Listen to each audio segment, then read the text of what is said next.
to have you with us for this incredible panel today.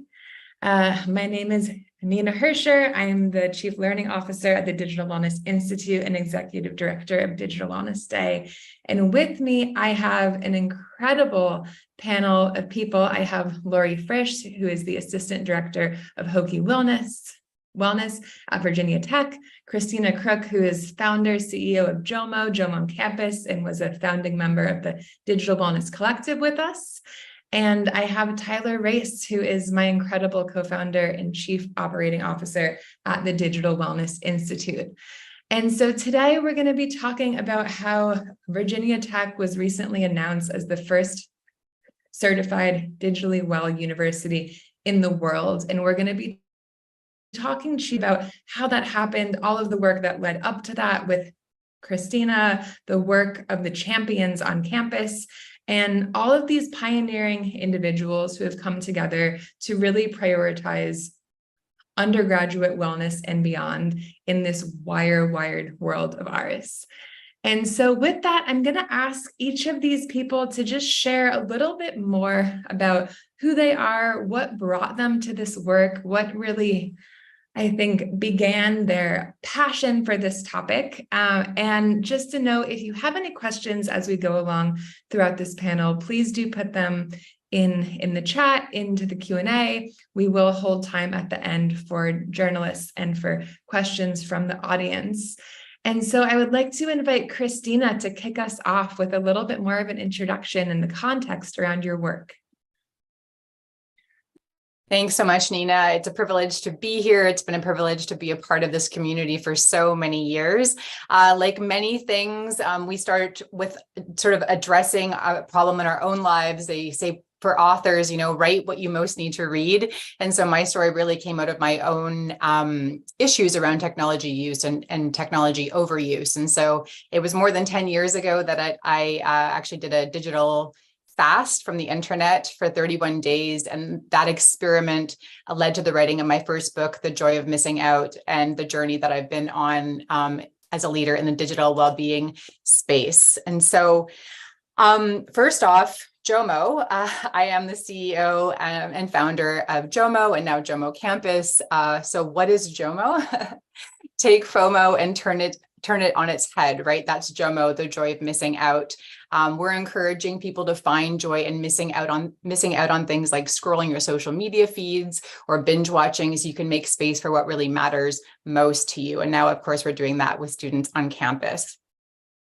At JOMO, digital well-being is less about limiting screen time than it is about creating the positive conditions for other engagements, other more life-giving engagements to thrive and flourish. Our mission is building more joyful lives through conscious digital consumption. Digital well-being is about joyful technology use, using our digital tools to align with your goals and eliminating any platforms or apps that distract us from the relationships, pastimes, and projects that really bring us to life.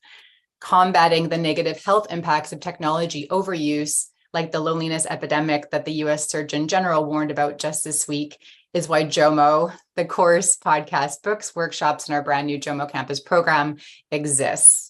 So how did I come to do the campus work? Well, that really leads right back to the beautiful woman you see before you, Laurie Fritsch at Virginia Tech. She reached out to me just over a year ago now, sharing that the best and brightest of their students were coming back to campus, languishing before they even got to class. She really opened my eyes to what's happening in the campus experience and how crucial it is that universities start prioritizing digital well-being, because students are suffering mentally, emotionally, and academically. And a primary cause is digital overuse. They're losing time spent on studies. They're missing out on opportunities for social connections because they're tethered back to their friends and family at home rather than going across the hurdle of building relationships locally on campus. And so digital well-being is absolutely essential there. And I'll just finish off by saying that it's amazing to see universities like Virginia Tech truly prioritizing their students' well-being by helping them learn how to have a healthy relationship with technology. Thank you so much, Christina. I loved hearing all about your journey. And I think that today is such a timely kind of time to talk about this, because it is all about how we bring intention to our attention. And there are so many different groups of people who are wanting to do this with so many different kind of entry points. And so particularly coming out of COVID and transitioning back into different habits and totally different times, this is the literal day to optimize our relationship with technology. So thank you for sharing. I'd like to hand it over to Tyler and then Laurie.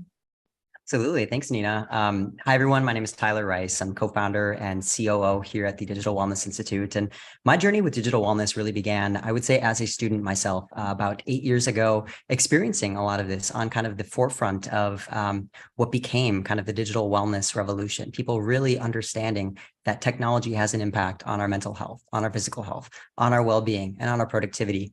And ultimately looking at it not through a health only lens, but through a business and an opportunity lens. As Christina just mentioned, when we live a life of digital flourishing, we as individuals have an opportunity to flourish. We have an opportunity to flourish in our personal lives. We have an opportunity to flourish in our professional lives.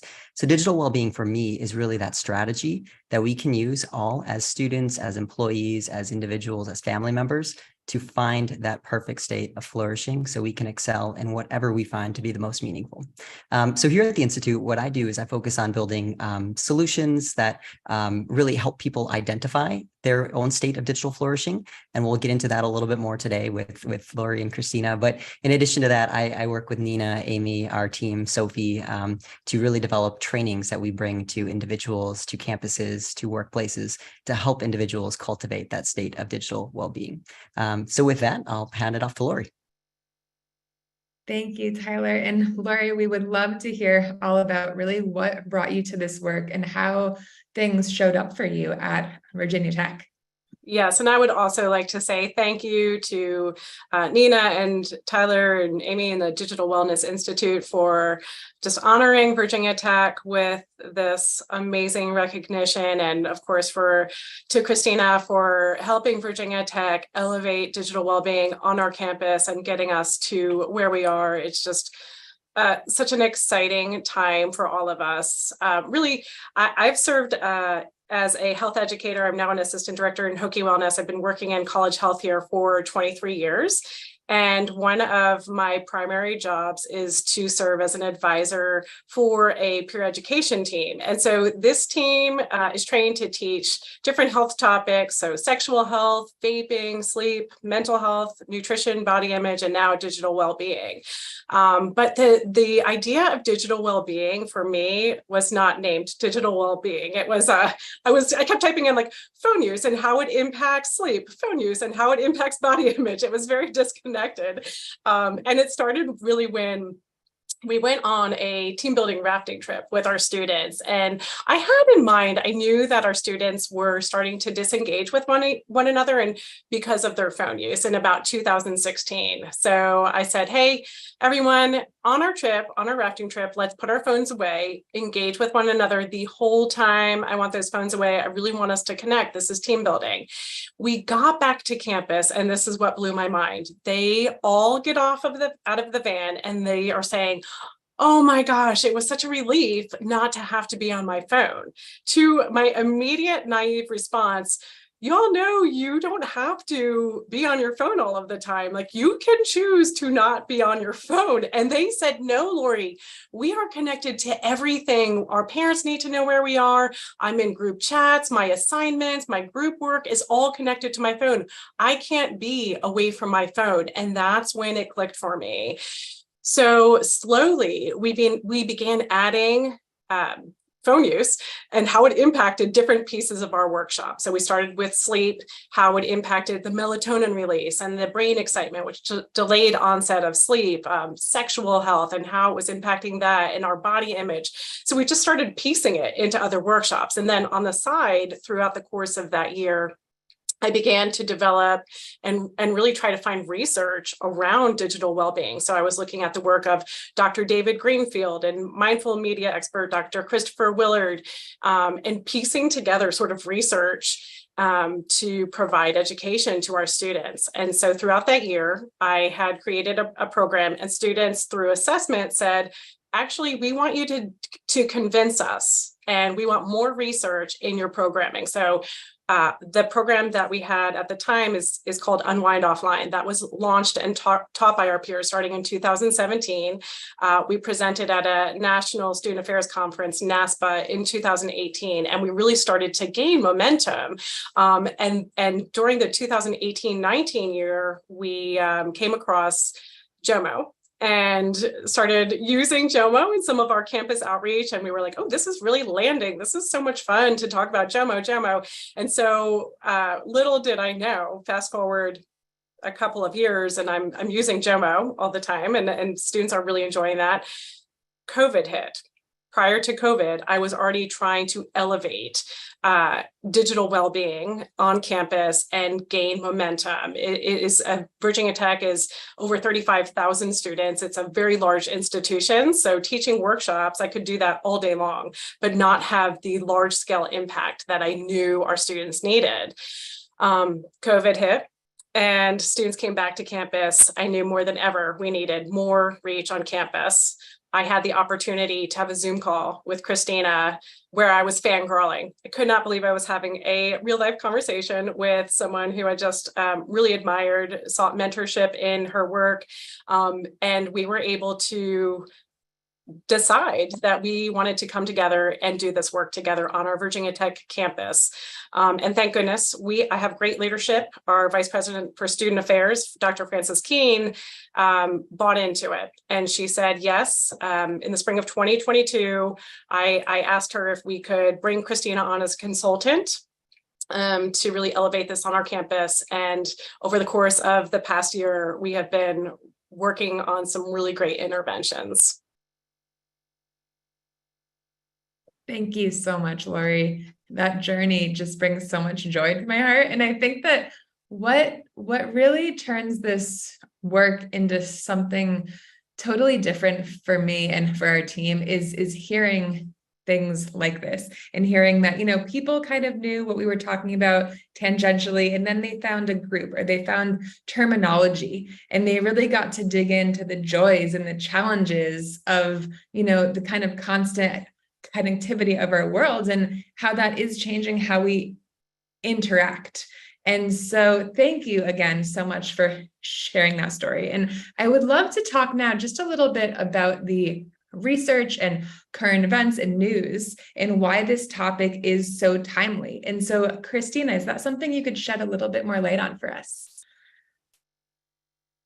Absolutely. And I think Laurie's got some pieces that she wants to share as well. But I guess I could lead off by talking about the thing that is most pressing in the news, which came out this week, which is the announcement from the U.S. Surgeon General talking about the absolute loneliness crisis that America, but let's be honest, the world is in right now.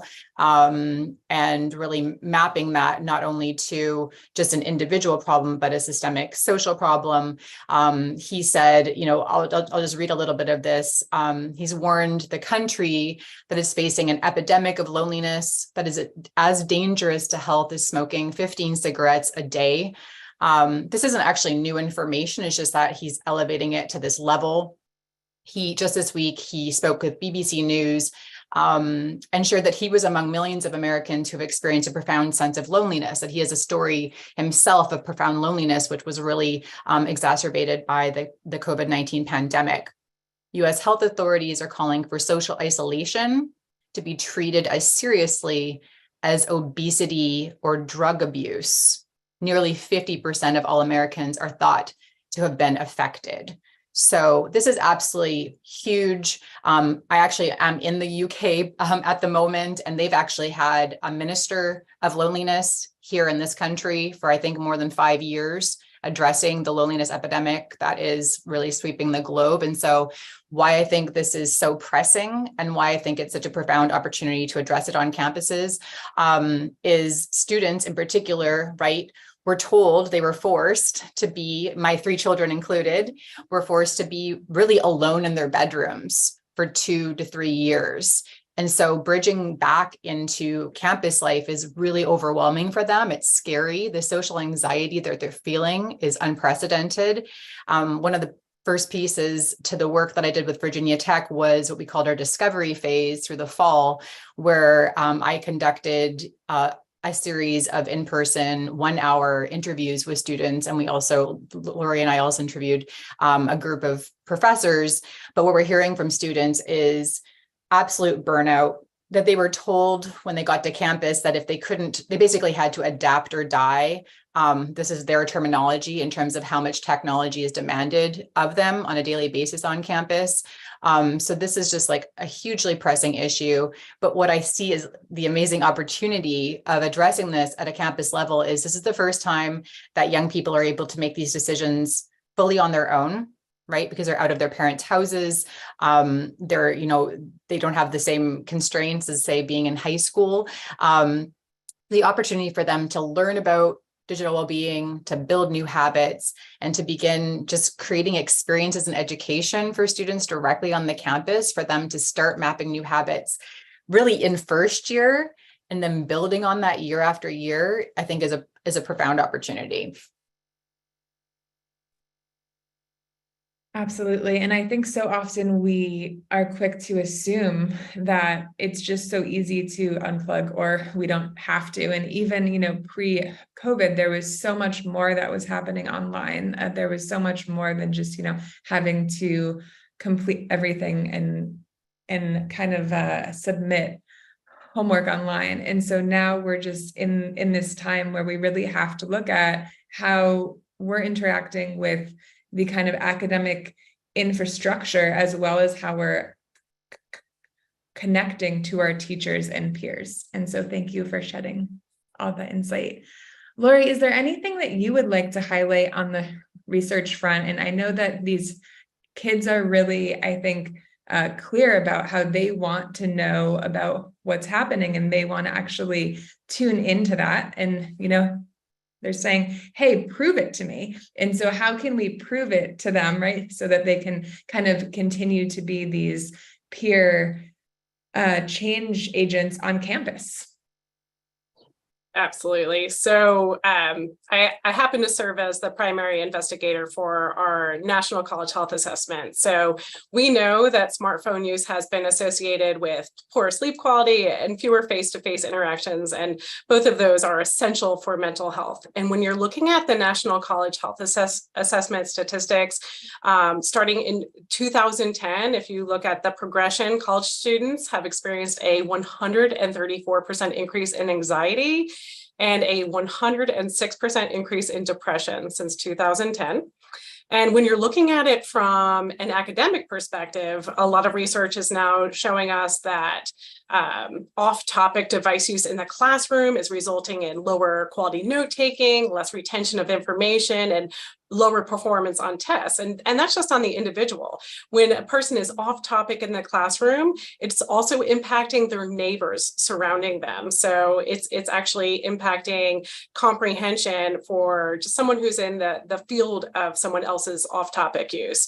How this plays out on campus, it's really interesting because you see our students coming to campus as freshmen, and it's comfortable to be on your phone and not have to forge new relationships, not have to be sitting in awkward moments. So our students are retreating into their phones so that they can stay connected, which is a great thing, to their families and friends back home. But we forget how hard it is to develop a relationship when we're faced with this new situation. And we think, oh, I want that good friendship right now. Why is it so hard now? And we forget that, oh, it took years and years for me to cultivate that relationship back home. But what's also happening with our device use is our students are taking pictures of themselves living their best life at their new institution and posting it. So it's perpetuating this ideal that everyone's having a great time at college, but then they're going back into their phone and they're not making those new relationships and not really having those new experiences. They're just posting about it. So the disconnection from the start, the slow down process of developing new relationships and experiences in their new home is preventing them from establishing a sense of community right off of the bat. And then we are, of course, seeing just in their living spaces, in class, when they're eating, when they're sitting in their beds at night, that late night binge watching, scrolling in class, or in the eating dineries, scrolling. All of those important moments in the class, before class, after class, where students could be making connections, they're retreating to their devices. And students are not exclusive to this behavior. I think that we can all agree. We see this across students, employees, adults. It's just a behavior that is now taking away from us establishing connections and a sense of belonging and well-being. Can I just jump in and share one more thing that dovetails with Laurie? So what we heard on campus, so the last trip I was right at the start of our dining pilot, which we'll talk about in a little bit at Virginia Tech. We were there and we were talking with some of the residential well-being leadership. So there's a really exciting model at Virginia Tech where they've actually put more well-being resources, including counselors, inside of residences. So a really proactive approach. But one of the leaders was telling us in a meeting on campus that there's this idea with students. Laurie, you can correct me if I'm getting the phrasing wrong, but it was something like magical friendship making, that students think, and like the first day of campus is like every classic movie you've ever seen, like you're gonna walk on campus and like across the quad, right? There's like your husband or like your best friend, like you sit down in class and it's like, hi, best friend, will you be my best man at my wedding? Like that there's this magical thing that's gonna happen on a campus, and it's gonna be easy and it's not gonna require a lot of work. And I loved hearing that they actually addressed that very early on campus. Yeah. You can understand why someone would think that. We've been conditioned through technology. I call them the 3 false promises of big technology. Amazon offers us total convenience, complete control, and comfort. Right? So we're conditioned for things to be comfortable and convenient and in our control. But the reality is relationships are incredibly inconvenient, uncomfortable, and largely out of our control. Like human beings are wild cards. It is very hard to control another human being. I'm a parent of 3. I'm married. We know these things. But helping students understand, setting expectations for students that it's going to take work. It's going to take effort. If you haven't made, a really close friend a couple of months into your time on campus, like you're okay. You're okay. And we're going to help you get there. And so I think it's interesting. I'll just like dovetail this into one other piece of another study that I wanted to share. I think a lot of people that are probably on this call are tracking quite closely with the study that Jean Twenge and Jonathan Haidt are doing. It's the Social Media and Mental Health Collaborative Review. If you haven't looked it up, I encourage you to do that. Jonathan Haidt, of course, wrote The Coddling of the American Mind, and Jean Twenge has written the book iGen, but they're really mapping adolescent mental health decline over the last 10 years. And this is not what they're seeing is this is not a North American story, but this is actually a global phenomenon. And a big piece of it is the fact that we're not conditioned anymore to go through to kind of get across that effort hump, to put in the work of relationship building, and we need to get back there. So that's why I'm so excited with the on the ground interventions that are happening at Virginia Tech. Yeah, I think just one more piece on that, and then I'll let Nina continue. But when students are on their phones scrolling before class, or when they're scrolling in their residence hall room, or it's taking away from their ability to connect with their next lab partner or study partner or their new best friend, just through those micro moments of conversation that can lead to so much more, or from joining an organization because it feels more comfortable to be in your residence hall room. So those are just really key moments and small moments that can establish larger, meaningful relationships. Absolutely. And I think that our brains kind of presets in our routines and what we're doing from the comfort of our homes. And like we've been talking about, you have to be able to show up, you have to be able to be present if you actually want to make new friends. And that can be so challenging, and people are making friends in all different ways. I know, I went to grad school, and Tyler also, and it seems like sometimes there are people who really want to make new friends, and there are people who are just closed to it, and they say, oh, well, I have enough friends, but if we happen to have a conversation, I'll be open to it, right? And so I think everyone's coming in with kind of a different attitude. Some people are coming to college with friends from high school. Some people are coming in not knowing anyone at all, right? And so honoring that people are really going to be entering from different places with different kind of intentions and expectations. But Tyler, is there anything that you would like to share on this? Yeah, I've been listening, and I've been enjoying this conversation. And I think campuses for me offer, and I think for most people could say the same thing. It's a microcosm of society, right? That community that you experience on a campus is a pretty special thing that, frankly, after you graduate, after you leave that campus, it's hard to replicate unless you continue to live a life in academia. And with that, I think it offers us an incredible opportunity, not only to think about school as, growing an IQ, but actually growing an EQ, right? Emotional intelligence, everything that you're talking about, Laurie, Christina, in terms of building that social ability, that social awareness, that social connection. And we have to do that in a way that's human. We have to do that in a way that's person to person, that's face to face. It's hard to do that through a screen. It's important to recognize the opportunities that technology affords us to stay connected to those that we love most, or to those friends that we left behind in high school or after campus. But we can't let that take away from our ability to continue to build friendships, to continue to learn, to grow, to improve through all of the most challenging parts of being an adolescent, to being a student. Because if we do, we stifle our own growth.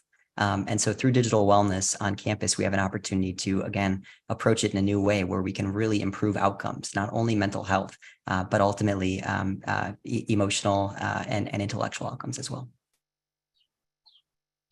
Thank you so much, Tyler.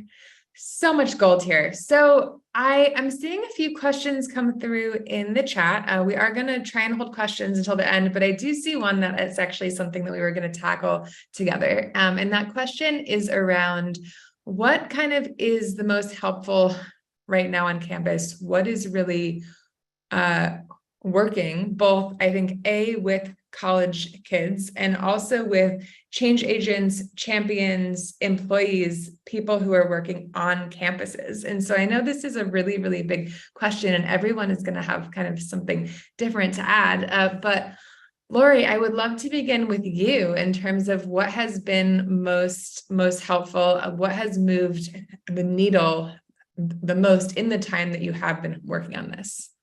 Yes, thank you to our participant who had such a great question. I would say the first thing is just, of course, having leadership buy into digital well-being and seeing it as an essential component of a thriving campus life. Again, I was so lucky Dr. Francis Keene really identified this and believed in digital well-being being a part of a healthy campus culture. So I did garner support when I brought the concept to her to, again, increase what we were already doing on campus. So number one, having that leadership buy into it. Number two, identifying a champion who can build that steering committee and help increase it as a part of campus culture. So the cool thing about digital well-being is that it can live in so many places on campus because it impacts the student in every way. So a digital well-being champion might be in a health and wellness department, might be in residence life, student engagement and campus life, the counseling center, campus recreation. So find someone who may have an interest in it already, or at least see a path forward, have them be your champion, and have them lead a steering committee of folks in those other departments that I mentioned. easy things that you can begin with. It might be environmental signage. It might be phone check stations at already pre-existing events. It may be developing a program, doing campus outreach, asking students to do like a quick activity and then just engage with as many folks as possible. It might be offering phone-free events. And we're going to talk more about tangibles at the end of this session. The tools that were really helpful for me were, I do have my Unwind Offline program, which we do post semester assessments of did students actually adopt a long-term behavior change. And from Unwind Offline, the students who responded to those assessment results most recently and last year's academic results came in, 78% of our students who went through that program actually said, yes, I adopted a long-term behavior change. So I think that's a combination of education and behavior changes that a student could relate to and see. It could be some of the things that we did with Christina and myself. Having a thought partner in Christina was essential because I knew a lot of folks on campus, but having her come in from the outside really helped me think bigger. And sometimes, again, Virginia Tech's a very large institution. I needed another thought partner, another digital wellbeing expert to help me think larger and outside of the box. So she really helped me think about, okay, how can we get in a digital wellbeing challenge and collaborate with pre-existing communities? So we did that through our living learning community, Galapatia, and she will talk more about this in a bit. We did that through JOMO boxes in the dining center for an environmental reminder and nudge. And then we also created an academic piece where we have some professors who were willing to start sharing some digital well-being education in their classes. So it's really hard to say which tool was most impactful because we're hitting students with a lot of different things in a lot of places. One of the key pieces was also the Digital Flourishing Survey. So again, it was just another beautiful moment of meeting folks in the Digital Wellness Institute, which Christina connected me with. And I had years ago also been using some of the wonderful work that they created, including the Digital Flourishing Survey. And this is just such a cool tool because I can, number one, I can measure pre and post intervention, how effective are my interventions and are my students changing behaviors. But number two, it flipped my conversation. So rather than suggesting digital detox or shame, both JOMO and digital flourishing tools are about thriving. And so immediately I can have students take the digital flourishing survey and they can see tangible behaviors that actually are what they're doing right with their devices rather than what they're doing wrong. So they can see, oh, this is how my device use is impacting my mental health or my physical health or my digital citizenship. It takes a broad term and it makes it tangible. And then they can also see, oh, this is an area where I can improve. I see that it's taking away from my best life on college campus. So I'm going to ping over to Tyler and I'm going to just ask that he share some more about how they developed the Digital Flourishing Survey and also how they really helped me create a new tool that is personalized to the work that we're doing at Virginia Tech. Yeah. Absolutely, Laurie. So I think I want to start by harkening back to something that was said earlier, is that we all feel what it means to be digitally unwell, right? But we might not have the terminology as individuals or as institutions. We might not have the verbiage to identify the way we're feeling and ultimately identify the roadmap for improvement, for reaching that state of flourishing. So the digital flourishing model is that guide, that roadmap, that verbiage. It was developed by our director of research, Dr. Sophie Janicki-Bowles, in partnership with Nina and Amy, and it covers 8 different dimensions of well-being. So we're thinking about things like productivity. How does tech impact our productivity in a positive, negative way? our environment. How does our environment impair or improve our relationship with technology, communication, relationships, mental health, physical health, etc.? And so the Digital Flourishing Survey itself is that free resource that anybody can go to right now and go to digitalflourishing.com and take the survey and ultimately identify your roadmap. Where are you currently on the balance of digital flourishing or digital thriving? And from that, what we've been able to do with Laurie is to create a custom tool. This is called Student Insights, and we're launching it at Virginia Tech this fall with plans to expand that to hopefully other universities and high schools throughout the world. But ultimately what it does is it pairs the Digital Flourishing Survey with Student Insights, and students are freely stating, hey, here's my top 3 most used apps. Here's how these apps align with my stated goals, my stated intentions. And then what we're able to do is we're able to see, okay, to what extent are their goals and their usage habits in alignment? And how does that correlate to their actual student flourishing score? So we're able to see like, hey, if somebody has 4 hours on screen, but their flourishing score is through the roof, and somebody might have 2 hours on screen and they are not flourishing, we can really look and assess and see, okay, what is the difference between these 2 students, and how can we potentially help educate those students to get them back into alignment? And I think that's the second thing that I hit on is the education component of it. And then I'll hand it off to Christina for the in-person component of it. But from a training standpoint, I'm sure many of those in the audience today might be administrators, maybe have gone through courses or they know of courses that are offered to students.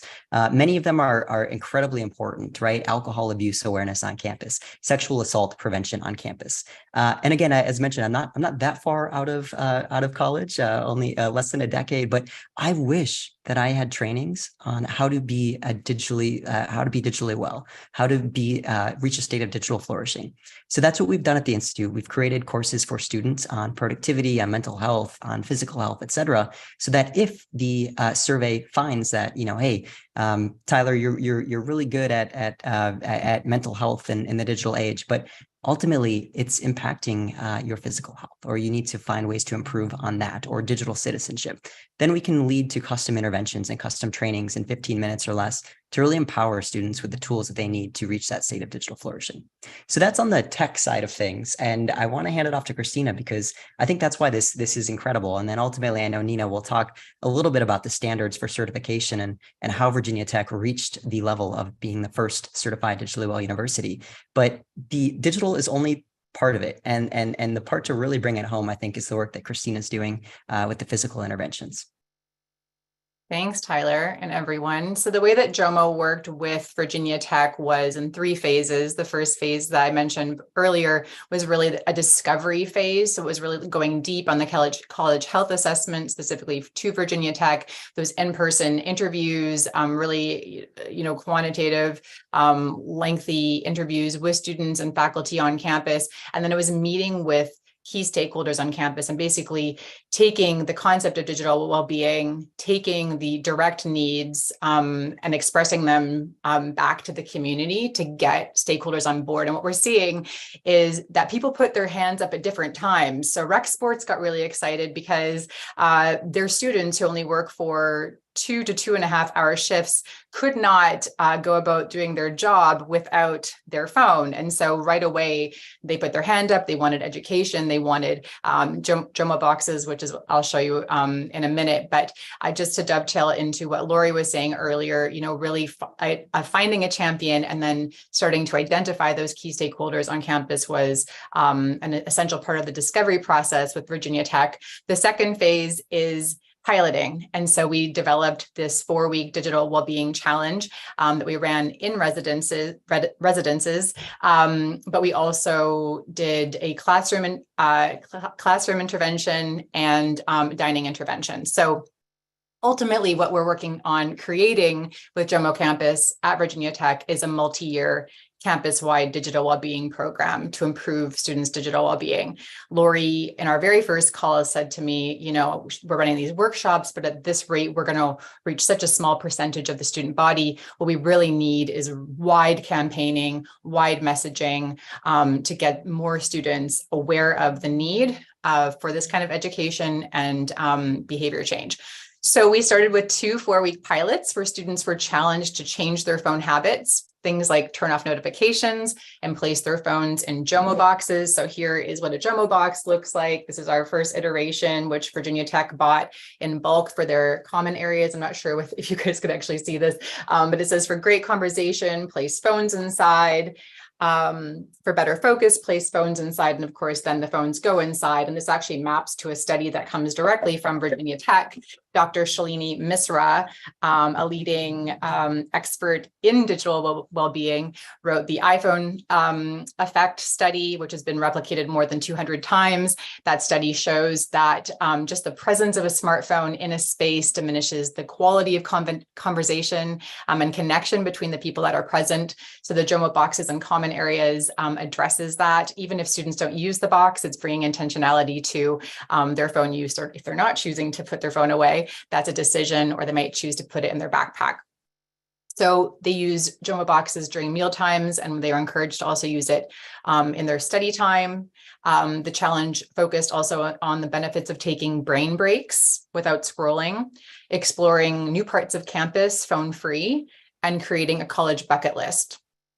We also had a beautiful inspirational ad campaign, emails, and reflections to keep students engaged throughout the challenge.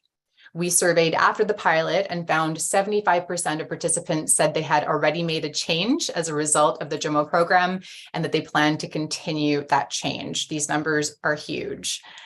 Over that month, students told us that they realized for the first time that they were addicted to social media and ready to make these changes permanent. Some students reduced their daily social media use in half. This is amazing, from 7 hours to 3 hours. Others who kept more to themselves prior to the challenge formed groups of friends for the first time. Now, I just want to just highlight the fact that these are changes that will make significant impact, of course, on students' mental health and overall well-being, not just in their years on campus, but really these habits being built now, them carrying them forward into the years beyond their campus life. Hearing students' overwhelmingly positive feedback and seeing Virginia Tech get this incredible recognition has honestly been one of the most life-giving parts of this work. It's opened these students' eyes to an addiction they didn't know that they had, which is huge. So I'll just end with this. I think what the unique thing that JOMO brings to the table is an experience. In fact, we're partnering with the creative design firm responsible for the TED conference to bring JOMO activations to life on campuses beginning this fall. Why are we focused on experience over simply education? Because of a couple of core beliefs. The first is that at JOMO, we don't believe we are going to solve the technology problem with more technology.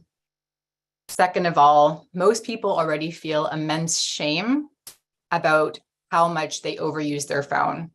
We know from Brené Brown's work on shame that it is a cycle and it does not lead to new habit formation. That's why at JOMO, we want to give students and faculty an experience of joy, because the truth is, if something feels good, we'll keep doing it. This fall, the goal is to roll out the JOMO program to 10,000 first-year students at Virginia Tech, and we just absolutely can't wait to get started.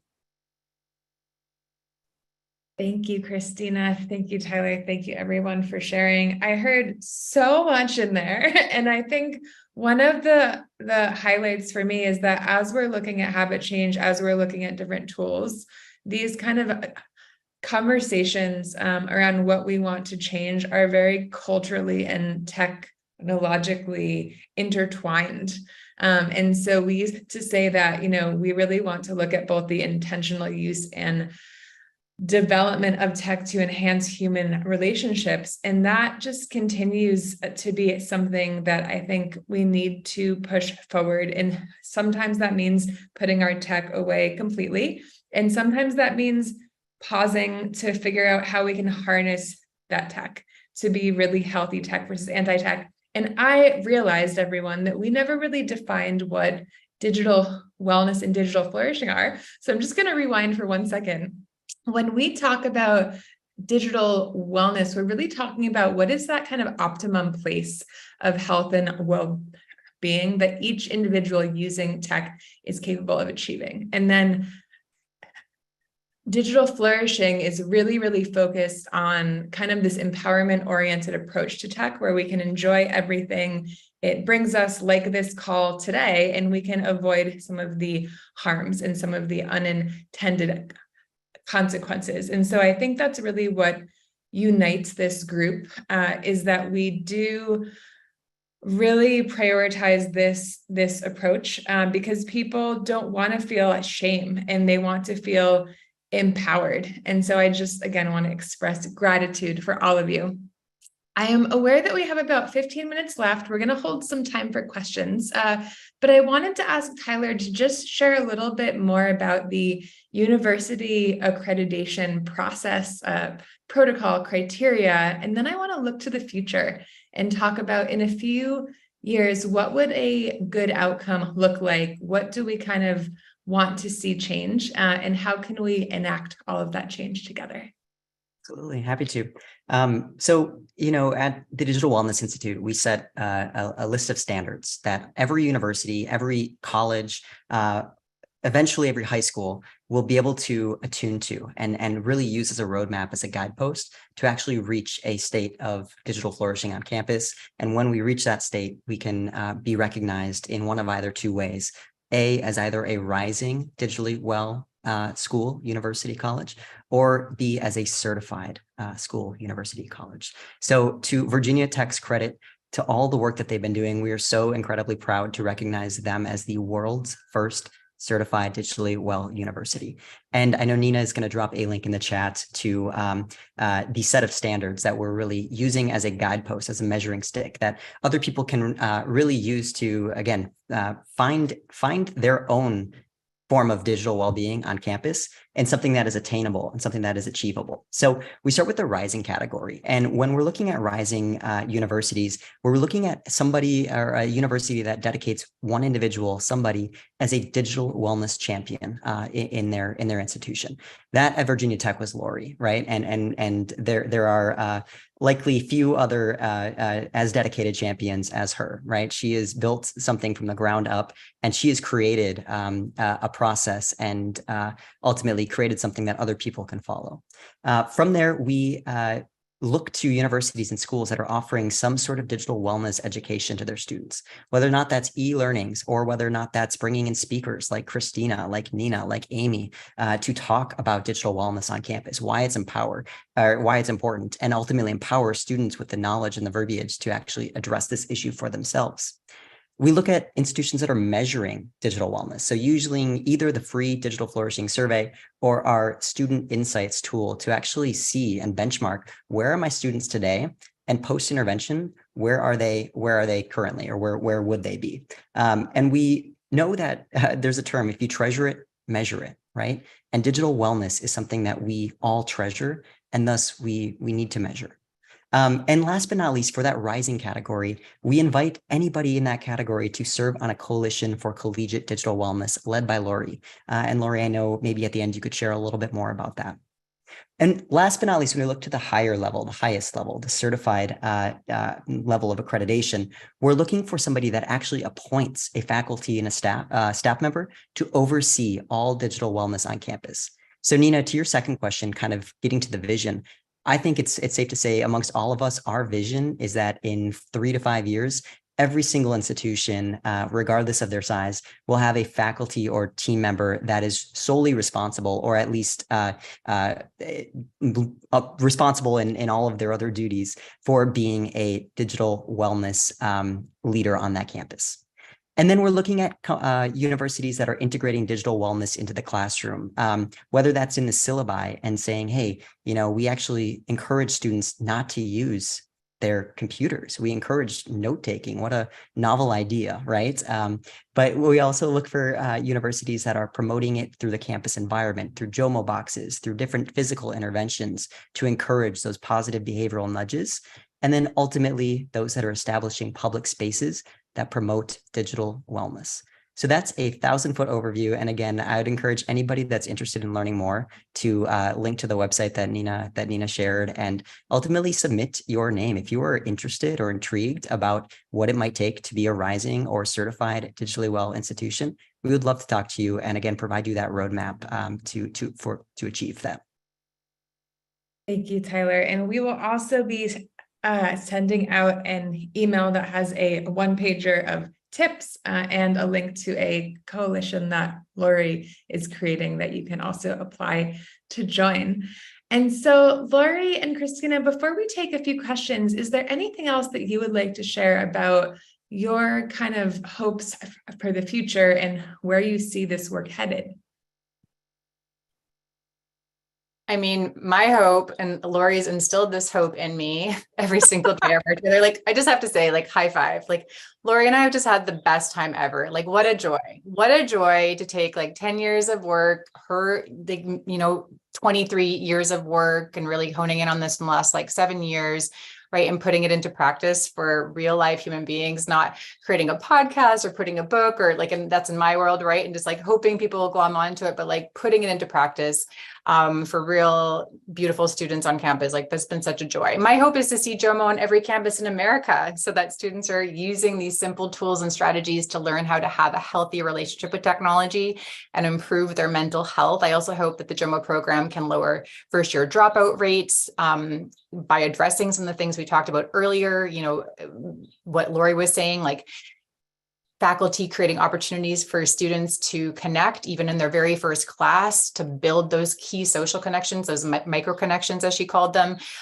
to reduce dropout rates, improving GPA and graduation rates by helping students actually do what they came to campus to do, which is to study, to get a degree, to pursue a passion, and finally, to help faculty and staff develop a better work-life balance. So these are some of the things I hope. And I'll just say one more thing.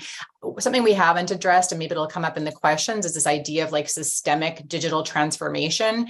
What we found out on campus is that there's actually systemic issues within things like the Canvas platform, for example. And so it's beautiful to be doing these individual challenges with students, but there's what I see in the next 5 to 10 years is actually addressing digital overuse really systemically on a campus. We started to do that through TLOS and some other partnerships at Virginia Tech. But I think that's also going to be a pretty important piece to overall digital well-being on campuses moving forward. Yeah, so Christina's really hitting on that socio-ecological framework that is so grounded in what we do in health education and wellness at Virginia Tech, really hitting at all levels, that interpersonal, the community level, the policy level. And I think that that's where Virginia Tech is headed next. But I think that really my vision for the future is, again, really leading this coalition for collegiate digital well-being and helping other campuses get digital well-being onto their university campus and integrated with their students. I really see the coalition as a place for us to share our assessment and our research, talk about best practices, to help different campus partners forge relationships and how to and who to create a partnership with. And you don't have to do it alone. We are working on establishing evidence-based programs so that you don't have to start from scratch like we did. That's really been my dream as Christina and I were developing this program this year was I want other campuses to be able to use this and for students to really flourish and for campuses to have a thriving environment that focuses on academic success, retention, and student well-being. Thank you so much, Laurie. And I will drop the link in for your coalition form as well if people would like to apply. I'm seeing two really great questions in the chat here. One is, are you doing any work at the high school level? And, if not, who would you kind of redirect to? And the second is something a little bit more practical, which is we have someone who is kind of acknowledging that, for college kids, it can be really hard because they're in a small room and maybe they have to keep their phone in their room. And so what can they do to kind of, I think, combat that reality and prioritize their sleep and their sleep hygiene? So if anyone would like to answer either of these questions, please just chime in. Yeah, that was the original thought for the JOMO box was actually for we'll integrate it into the next residence hall pilot, but it has a little hole on one side so that students can tuck it away, because one of the recommendations is like phone out of sight, out of mind, put it to bed, have its own special place so that you are not sleeping next to your phone, so it's not disrupting your sleep or your thought flow process. So yes, it is hard in a residence hall, but one of our key recommendations is to find a bed for your phone and put it in your closet, or put it just out of sight, out of mind. And that can be a very effective practice. And the second thing is I have actually taught this in high schools in our community, because we have been integrated into our school system through our vape-free Hokies campaign. So we already have like a really good community relationship. And I had done this pre-COVID. Actually was just in the hallway right before this session, and someone else asked me, "Oh, can you teach this session to my lacrosse team?" So it has been done, but I think that is something that, you know, the JOMO campus doesn't have to be a university campus. It can be a high school campus as well, because it's equally essential in that capacity. Yeah, absolutely. It's very easily adaptable. It might be a little bit of language change, you know, to speak a little more directly to that age group, but absolutely JOMO campus, the 4-week digital wellbeing challenge could start as early as this fall on high school and college campuses. Beautiful. I also know that there's some really great work going on with lookup.lit, and they're really focusing on, I think, hearing from youth who want to present kind of different ways that they can help. And so those youth are then paired with adults. So there's all types of support. And I think that this is a really beautiful framework because sometimes it can, you know, be really hard to know where to begin, but youth have incredible ideas. So thank you all for sharing more about that. One more question from Nancy. We have students who have used their phone to go to sleep, like ASMR. What would you suggest they do? Laurie. Yeah, so I think that as long as we've got a blue light filter on, device, and we're not really putting blue light and bright light into our eyes to prevent that melatonin release, and our device is being used in a way that relaxes us, enhances our sleep environment. If there's a way for students to automate their settings so that their device can be out of sight, they have their headphones in, but it's tucked far enough away, they've got focus modes on, that can be a way that you're flourishing and using your phone to enhance your sleep experience. I don't know, someone else can add in there if they want to put in some other words of wisdom.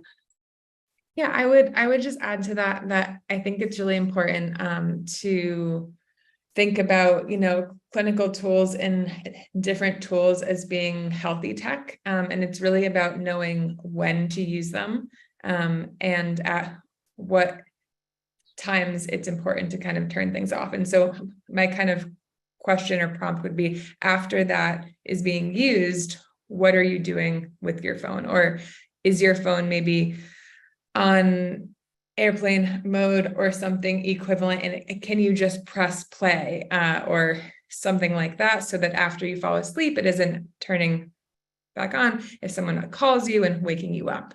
And so kind of looking at the big picture. I did drop the coalition link in the chat there, Ava, so please do check that out. I am aware that we're at time, and one of our kind of pledges to you all is to always begin and end on time to honor your time. And so with that, I just want to thank everybody who tuned in today. I want to thank Christina for really being a change agent and a industry leader and a collaborator, because we've heard so much today on how these collaborations have moved us to where we are today, including this panel.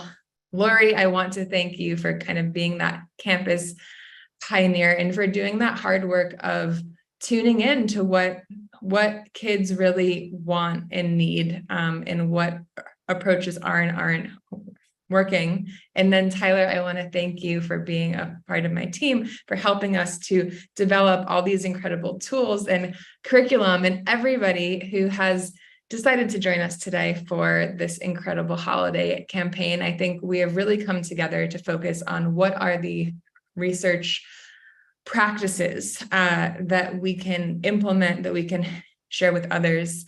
And so in that kind of energy, we want to invite everyone who's feeling healthy tech, not anti-tech, to post online or to unplug, to do whatever combination feels right, to kind of tell their peers what fuels their inner pilot light and what maybe blows it out completely, because ultimately we're the only people who can share that information on what isn't working in this world of connectivity. And so as we practice that pause, as we optimize our relationship with tech, thank you all so much. We will be following up with an email. And in the meantime, we wish you an amazing day. Happy Digital Wellness Day. Happy Wellness Thank you, everyone. everyone. Thank you Thanks so much. Thank you.